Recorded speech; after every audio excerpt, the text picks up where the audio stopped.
Assalamualaikum warahmatullahi wabarakatuh. Perkenalkan, nama saya Sendi Adriana Andono dengan NPM 21100103030, kelas BPSI Rombel 1 atau Rombel A. Pada kesempatan kali ini saya akan menampilkan sebuah video pembelajaran mengenai pembahasan tugas RPP yang diberikan. Pada RPP tersebut saya membuat atau membahas mengenai materi atau bab, yaitu teks diskusi. Teks diskusi ini diberikan pada siswa-siswa atau murid-murid SMA, tepatnya pada murid siswa-siswi kelas 11. Langsung saja tanpa panjang lebar kita saksikan video pembelajarannya. Selamat menyaksikan. Terima kasih. Assalamualaikum warahmatullahi wabarakatuh. Selamat pagi, salam sejahtera bagi kita semua. Bagaimana kabarnya? Baik. Sebelum memulai kegiatan pembelajaran, angka lebih baiknya kita berdoa terlebih dahulu. Berdoa menurut kepercayaan dan agama masing-masing, berdoa dimulai. Berdoa selesai. Pada kesempatan atau pada pagi hari ini, kelas akan membahas mengenai materi, yaitu teks diskusi. Sebelumnya di sini ada yang tahu diskusi itu apa? Pak. Ya, silahkan Mbak Nasla.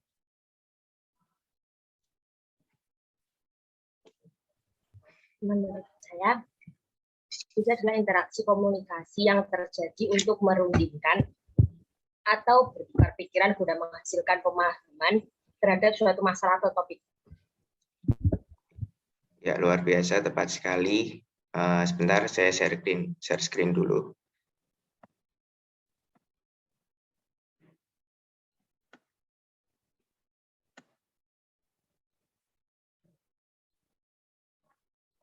Apakah sudah terlihat?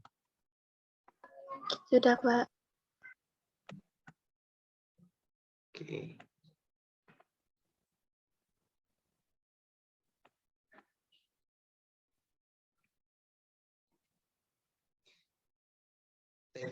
Tes diskusi yang seperti disampaikan oleh Mbak Nasla. Pengertian dari diskusi sendiri merupakan pertemuan ilmiah untuk bertukar pikiran dan pendapat sebagai respons dari suatu masalah. Diskusi sendiri merupakan suatu proses yang melibatkan dua individu atau lebih berintegrasi secara verbal dan saling berhadapan, saling tukar informasi, saling mempertahankan pendapat dalam memecahkan sebuah masalah tertentu. Jadi diskusi ini bertujuan untuk mencari suatu solusi atau suatu jawaban dari suatu permasalahan yang dibahas dalam diskusi yang ada. Lalu selanjutnya, diskusi sendiri itu memiliki pengertian berupa media yang digunakan untuk mencatat hal-hal penting tentang suatu masalah dalam pertemuan ilmiah tersebut. Jadi dalam diskusi tersebut ada teks diskusi yang harus kita susun untuk nantinya dibuat sebagai bentuk hardfile atau berkas yang akan dibahas dalam pertemuan. Lalu selanjutnya masuk pada struktur teks diskusi. Di sini ada yang tahu struktur teks diskusi itu apa saja? Saya, Pak. Ya, silahkan. Pendahuluan, isi atau argumen, dan penutup. Tepat sekali, Mbak Lala. Struktur teks diskusi yang pertama ialah pendahuluan. Lalu yang kedua ada isi yang berisi rangkaian argumen. Lalu yang ketiga simpulan atau saran. Pendahuluan atau isu bagian dalam teks diskusi ini berisi gambaran atau fenomena permasalahan yang akan dibahas dalam kegiatan diskusi.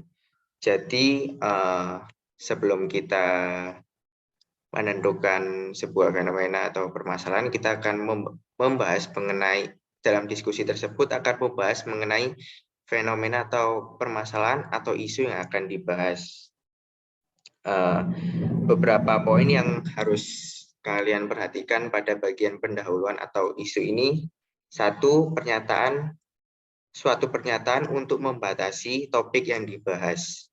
Lalu yang kedua, mengandung latar belakang topik yang dibahas. Jadi dalam suatu permasalahan itu, kalian harus menemukan latar belakangnya terlebih dahulu, apa yang akan dibahas.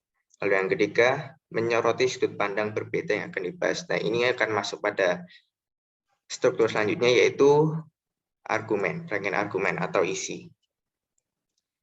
Dalam teks diskusi, isi atau rangkaian argumen adalah struktur yang berkaitan dengan pernyataan dan alasan logis dari berbagai pihak yang digunakan untuk mendukung atau menolak suatu pendapat mengenai permasalahan yang sedang dibahas dalam diskusi. Perlu diingat juga, rangkaian argumen dalam isi teks diskusi paling tidak harus memiliki dua pandangan, yakni bagi yang pro dan kontra terhadap suatu kondisi peristiwa. Sebagaimana yang kalian tahu, pendapat atau argumen pro itu merupakan pendapat atau pernyataan yang mendukung suatu fenomena atau peristiwa yang sedang dibahas. Lalu ada bagian kontra yang bertentangan atau istilahnya menolak atau tidak setuju dengan pernyataan atau pendapat mengenai suatu permasalahan yang dibahas. Dalam argumen ini, poin yang harus kalian perhatikan adalah kalian harus menyertakan alasan yang logis ketika akan berpendapat mengenai suatu permasalahan tersebut. Jadi ketika kalian mau berpendapat setuju atau tidak setuju, kalian harus memiliki alasan yang logis untuk menguatkan atau mempertanggungjawabkan alasan yang kalian berikan. Lalu yang kedua, disampaikan secara dengan bahasa yang persuasif. Persuasif di sini artinya mengajak, yang dimana kalian akan nantinya kan teks diskusi ini akan dibaca oleh pembaca. Jadi dalam teks diskusi itu harus ada kalimat ajakan yang kalian istilahnya mengajak pembaca untuk mengikuti apa yang kalian tuliskan di dalam teks diskusi. Dalam teks diskusi, setiap peserta diskusi diberikan kebebasan untuk menyampaikan argumen atau pendapatnya. Yang terpenting selama tidak merugikan, menyakiti, atau mengancam peserta lainnya. Lalu yang struktur ketiga, yang terakhir, yaitu kesimpulan atau saran. Kesimpulan dalam teks diskusi adalah rekapitulasi hasil rekomendasi atau solusi dari permasalahan yang sudah dibahas. Kesimpulan atau saran merupakan bagian akhir yang menjadi rekomendasi atau hasil dari diskusi yang didapat dari mengumpulkan atau mengkolaborasikan masing-masing argumen dari setiap orang yang terlibat dalam diskusi. Jadi dalam kesimpulan atau saran ini, bagian pendapat yang pro dan kontra dijadikan satu sehingga menghasilkan solusi atau istilahnya kunci dari permasalahan yang dibahas. Adapun poin penting yang kalian harus perhatikan di sini yaitu kesimpulan atau saran itu memuat argumen dari sisi pro maupun sisi kontra. Lalu yang kedua, memperlihatkan evaluasi argumen yang paling efektif. Lalu yang ketiga, memuat rekomendasi atau istilahnya jalan tengah yang tidak memihak terhadap persoalan yang dibahas. Jadi simpulan yang kalian buat itu harus netral, tidak memihak maupun tidak mendukung maupun tidak menentang. Jadi harus seimbang. Lalu slide selanjutnya, adapun ciri-ciri teks diskusi. Teks diskusi sendiri memiliki ciri-ciri sebenarnya terdiri dari isu argumen pro, argumen kontra, dan simpulan.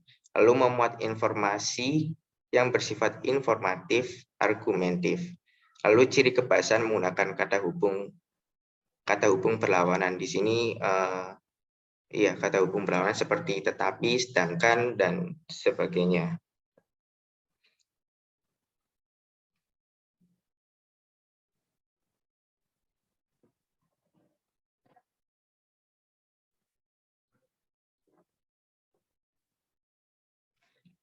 Selanjutnya tujuan teks diskusi.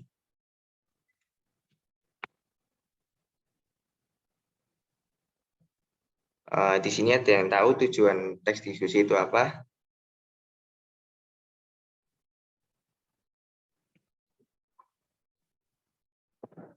Sepertinya akan saya jawab. Tujuan utama dari teks diskusi ini adalah menyajikan pendapat, sudut pandang, atau perspektif yang berbeda terhadap suatu permasalahan. Seperti yang saya sampaikan tadi, ada perspektif dari yang atau sudut pandang yang beda dari setiap orang ya. Ada yang mendukung, ada juga yang bertentangan atau tidak setuju dengan suatu permasalahan tersebut. Lalu yang kedua, teks diskusi bertujuan sebagai media untuk menguji gagasan diri sendiri maupun menguji gagasan atau pendapat dari orang lain. Dengan terjadinya pertukaran gagasan, kita tentunya bisa mempelajari hal baru dari sudut pandang orang lain yang mungkin tidak terlihat oleh kita. Karena diskusi sendiri melibatkan beberapa orang, jadi kita bisa tahu pandangan atau pendapat seseorang. Dengan begitu kita bisa bertukar pikiran. Lalu tujuan dari diskusi lainnya antara lain seperti yang bisa kita lihat, bertujuan untuk menyatukan pendapat, persepsi, pola pikir dari beberapa anggota dalam rangkaian pengurusan. Kedua, melatih keberanian untuk mengemukakan pendapat secara sistematis dan logis. Lalu ketiga, belajar menghargai dan menerima pendapat orang lain. Yang keempat, untuk mengadakan suatu kesepakatan. Yang kelima, sebagai sarana belajar dan memperoleh informasi dari sudut pandang berbeda.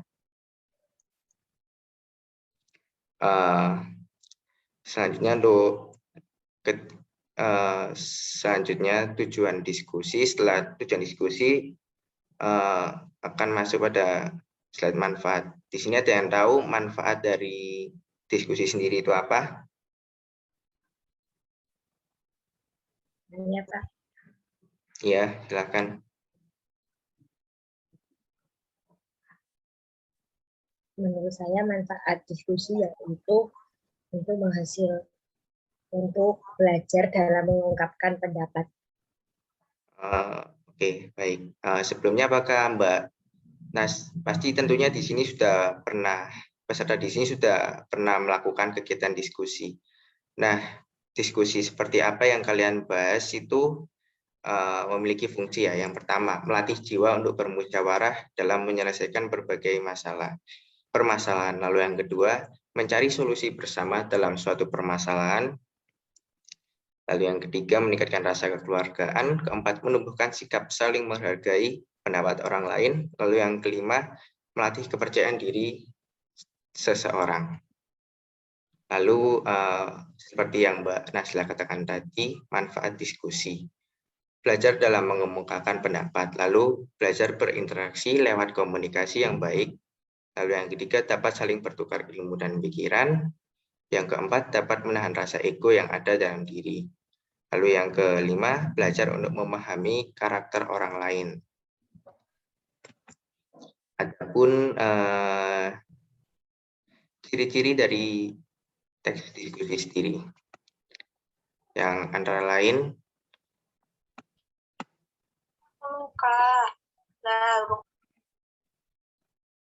satu, menggunakan konjungsi pertentangan. Mohon maaf, itu sepertinya ada yang salah. Yang betul itu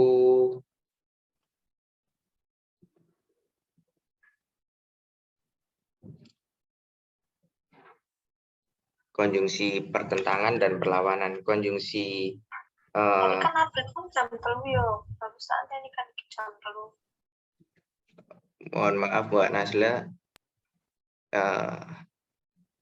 bisa mic-nya bisa dimatikan terlebih dahulu. Untuk konjungsi perlawanan di sini menggunakan contoh katanya yaitu kata hubung seperti tetapi, sedangkan, namun, atau sebaliknya. Lalu yang kedua, menggunakan kohesi leksikal dan kohesi gramatikal. Lalu yang ketiga, penggunaan modalitas. modalitas mempunyai makna kemungkinan, kenyataan, dan sebagainya yang dinyatakan dalam kalimat.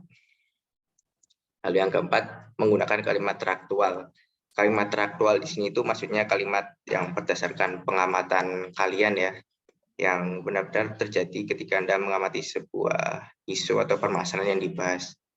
Lalu yang kelima, bahasa evaluatif untuk mengkaji argumen dan bukti pendukung. Jadi ketika Anda mengkaji, kalian harus, maksud saya, membuat teks diskusi, kalian harus menyertakan kalimat atau bahasa yang evaluatif atau yang menilai dalam suatu kajian isu permasalahan yang kalian bahas.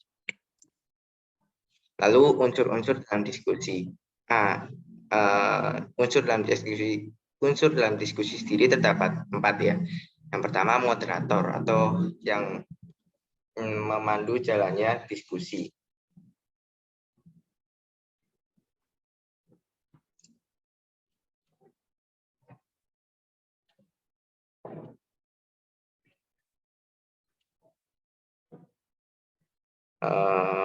Lalu yang kedua ada peserta diskusi. Tentunya dalam diskusi sendiri terdapat peserta ya. Seseorang yang memberikan materi diskusi yang memberikan suatu isu atau permasalahan yang perlu didiskusikan oleh seluruh anggota kelompok. Lalu yang ketiga ada narasumber diskusi yang merupakan seseorang yang dikatakan sebagai sekretaris karena memiliki tugas untuk mencatat semua narasumber diskusi sendiri, maksud saya itu tadi yang notulis, yang narasumber itu merupakan memberikan materi diskusi yang memberikan permasalahan yang perlu didiskusikan oleh seluruh anggota kelompok. Yang peserta diskusi sendiri tadi sebenarnya saya salah menyampaikan, peserta diskusi itu seluruh anggota yang terlibat dalam mengikuti jalan pertemuan diskusi dari awal hingga akhir. Jadi peserta dalam diskusi itu akan mengikuti kegiatan diskusi dari awal sampai akhir. Lalu yang keempat ada notulis diskusi, yaitu sebagai sekretaris yang mencatat atau merangkum hasil semua diskusi dari awal hingga akhir. Lalu ada jenis-jenis diskusi di sini. Sebentar.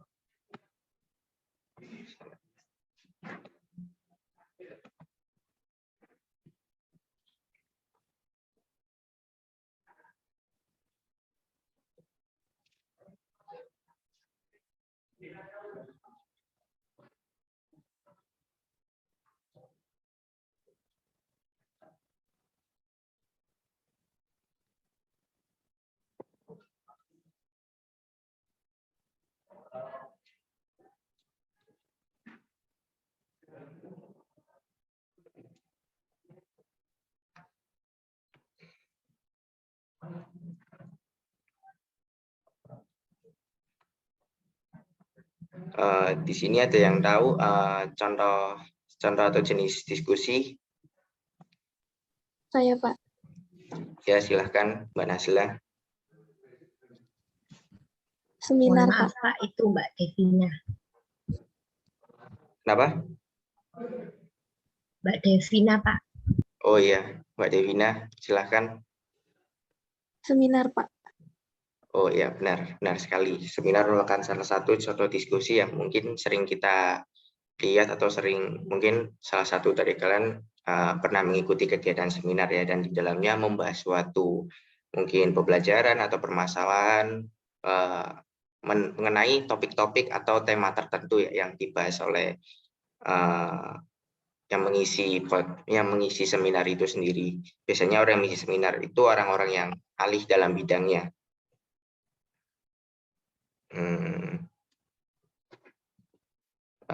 Di sini diskusi ada diskusi formal, diskusi informal, diskusi panel, diskusi simposium, lalu lecture discussion. Diskusi formal sendiri merupakan terdapat pada lembaga-lembaga pemerintahan atau seni pemerintahan, di mana dalam diskusi ini perlu adanya ketua dan penulis, serta pembicara yang diatur secara formal. Ya, secara formal. Lalu ada juga diskusi informal. Ini biasanya aturannya lebih longgar karena mungkin tidak terkait daripada diskusi-diskusi sebelumnya karena sifatnya yang tidak resmi. Penerapannya bisa berupa diskusi keluarga atau belajar kelompok dan sebagainya. Mungkin kalian sering melakukan diskusi ini ketika akan membahas tugas atau mungkin diskusi mengenai suatu permasalahan yang ada di media sosial atau sebagainya. Lalu ada juga diskusi panel. Diskusi panel ada 2 kategori peserta, yaitu peserta aktif dan non-aktif. Peserta aktif langsung melibatkan diri dalam diskusi, sedangkan peserta non-aktif hanya menjadi pendengar. Beberapa kelompok yang memiliki wakil-wakil yang ditugaskan berbicara atas nama kelompoknya. Lalu ada cara untuk menyusun teks diskusi yang perlu kalian perhatikan. Yang pertama, yang satu, mencari topik dari suatu permasalahan. Tentunya untuk menyusun teks diskusi sendiri, kalian harus menentukan atau menetapkan topik yang akan kalian bahas. Tidak mungkin kalian berdiskusi tidak menentukan topik atau tema terlebih dahulu, karena ketika tidak tahu topik atau tema yang dibahas, maka diskusi tersebut tidak akan berjalan. Lalu yang kedua, mencari tujuan. Ketika kalian sudah menemukan topik yang akan dibahas, tentunya kalian harus mencari tujuan apa yang akan kalian bahas. Jadi tujuan itu alasan kalian untuk membahas topik atau permasalahan tersebut itu apa, kalian sebutkan dalam teks diskusi. Lalu yang ketiga, mencari data atau informasi yang berkaitan dengan isu yang diangkat. Kalian bisa mungkin mencarinya dari media sosial atau bertanya kepada orang-orang sekitar mengenai fenomena atau permasalahan yang akan kalian bahas. Lalu yang keempat, ada menyusun dan mengembangkan kerangka teks atau karangan. Setelah kalian mencari atau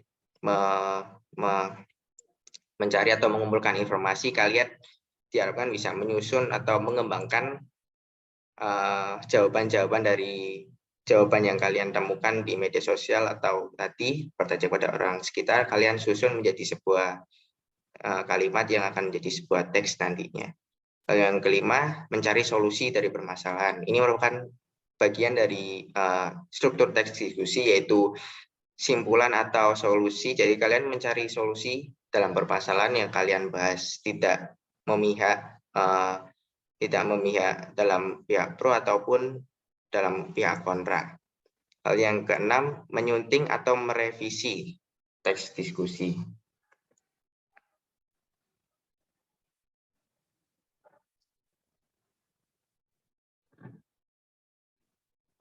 Ya, sepertinya itu saja yang dapat saya sampaikan. Mungkin di sini ada yang mau ditanyakan. Belum, Pak. Ya, tentunya setelah membahas mengenai materi teks diskusi tadi, kalian menjadi tahu apa-apa saja yang harus kalian susun ya ketika nanti saya beri tugas untuk menyusun teks diskusi, karena tentunya kalian sudah pernah melakukan diskusi ya kepada mungkin sesama teman atau mungkin diskusi terhadap di dalam sebuah forum, dan tentunya kalian pasti banyak pelajaran atau banyak ilmu yang kalian dapatkan dari diskusi tersebut. Untuk penugasan minggu depan, saya tugaskan kalian untuk menganalisis teks diskusi yang akan saya berikan habis ini, yang saya kirim ke WA Group setelah pelajaran atau setelah waktu pelajaran ini. Oh ya, tadi saya lupa mengabsen ya, atau mengecek kehadiran kalian.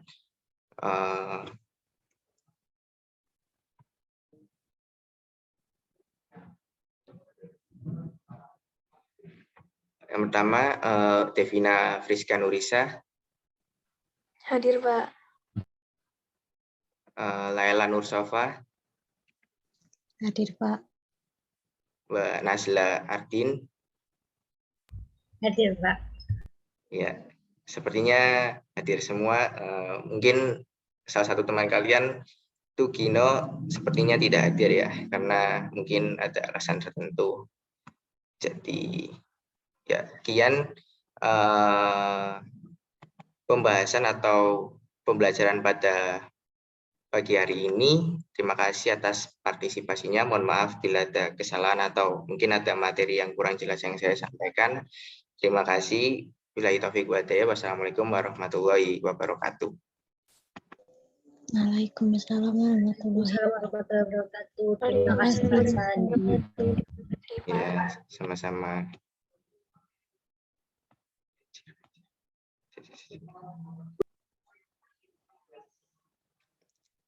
Assalamualaikum warahmatullahi wabarakatuh. Selamat pagi, salam sejahtera bagi kita semua. Membahas mengenai tugas yang saya berikan minggu kemarin tentang teks diskusi. Apakah ada salah satu kelompok yang ingin menganalisis atau memberikan jawabannya mengenai hasil diskusi kemarin?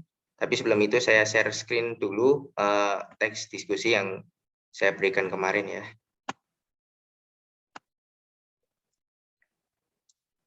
Apakah sudah terlihat? Sudah. Oke, siapa yang mau membedah atau menganalisis strukturnya dalam teks diskusi ini? Saya, Pak. Ya, silahkan Mbak Devina. Menurut kelompok kami, bagian pendahuluan itu terdapat pada paragraf pertama, kemudian bagian isi atau argumen terdapat pada paragraf 2 dan 3, kemudian yang terakhir yaitu simpulan atau saran terdapat di paragraf yang terakhir Pak atau keempat. Ya, tepat sekali Mbak Devina, terima kasih telah memberikan jawabannya. Jadi apa yang disampaikan oleh Mbak Devina ini tepat sekali ya, karena pada paragraf pertama sendiri memuat isu mengenai sampah yang menjadi salah satu masalah meresahkan karena memberikan banyak dampak buruk terhadap lingkungan. Jadi isu yang diangkat itu mengenai sampah. Dan di sini pun dijelaskan latar belakangnya, karena seperti yang pada teks yaitu salah satunya di sini alasannya penanggulangan sampah yang kurang tepat. Ini merupakan salah satu poin yang saya sampaikan tadi mengenai latar belakang yang ada pada teks, maksud saya yang ada pada struktur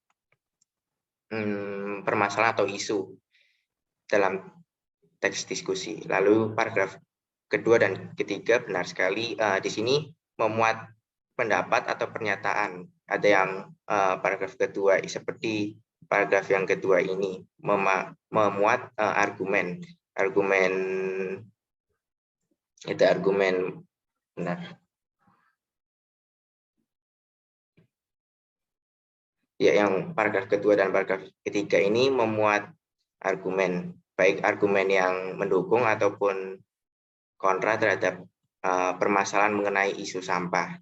Lalu tepat sekali yang paragraf terakhir atau paragraf keempat ini memuat simpulan, di mana seperti yang kalian lihat simpulan atau solusi dari permasalahan sampah ini tidak memihak pendapat mendukung atau pendapat kontra terhadap isu sampah ini.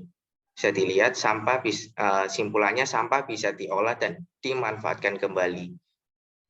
Pengolahan dan penanganan sampah yang ramah lingkungan merupakan cara yang paling tepat dan ampuh untuk menyelesaikan permasalahan sampah yang ada.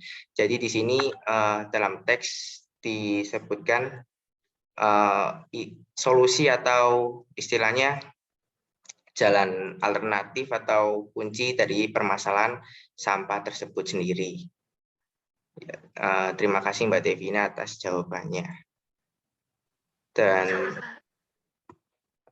mungkin karena setelah ini saya ada rapat, jadi mungkin pembelajaran kali ini cukup sampai di sini, dan penugasan minggu depan mungkin kalian bisa membuat teks diskusi tapi secara individu ya, bukan secara berkelompok lagi. Dan nanti link pengumpulannya akan saya berikan di akhir pelajaran setelah pelajaran. Terima kasih atas partisipasinya. Wassalamualaikum warahmatullahi wabarakatuh. Waalaikumsalam. Ya, kurang lebih begitulah video pembelajaran pada siswa-siswi atau murid-murid kelas 11 SMA mengenai tema atau topik teks diskusi. Mohon maaf apabila ada kesalahan dalam berucap ataupun kesalahan atau mungkin kekurangan pada saat penyampaian materi. Terima kasih. Wassalamualaikum warahmatullahi wabarakatuh.